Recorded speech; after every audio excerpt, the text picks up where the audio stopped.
Welcome back. We continue following breaking news out of Yakima, where a wildfire is threatening homes. Right now, mandatory evacuations are in place in the area around Yakima Sportsman State Park. You can see in viewer video just how close it is burning to an apartment complex. Noel Anderson is live there with what we know. So, Noel, what are you seeing? Yeah, hi. So I've been looking at this fire for several hours out here today, and I'll step off so you can see. There is a plume of smoke right there, and for the time that I've been out here, it has decreased.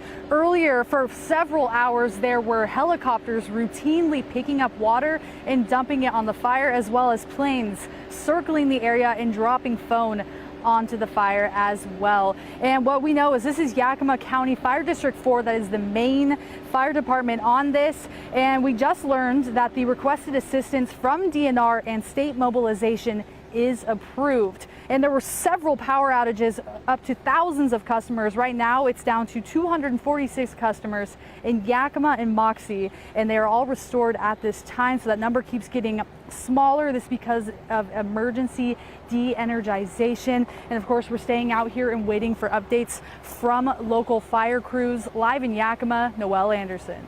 Noel, thank you. Pretty warm there, too, in Yakima as they try to fight this fire. Yeah, just a really hot day for us all across the state of Washington. Let's bring in our meteorologist, Adam Claybon. Adam, what kinds of conditions are firefighters dealing with there, and is there any relief in sight? Yeah, it's going to be warm over there, definitely more on the hot end, and low relative humidity, but light winds, which has definitely helped them out with those flames not being whipped around by some of the stronger gusty winds that sometimes can accompany these events. But we were talking about evacuation orders, and I wanted to go over some of these right here because level 1 means to be on the alert. Plan if you need to start to evacuate, or maybe start to pack if you are going to be under one of those level 1 alerts. Now, level 2 is a bit higher. You do see the possibility of having to evacuate a bit on the higher side, and it's now giving to a warning where the message is getting out that you might want to think about trying to get out of wherever the fire is. Now, level 3 is when you have to go at that immediate moment, and that is when what we had dealt with earlier today with those fires so close to some of those homes.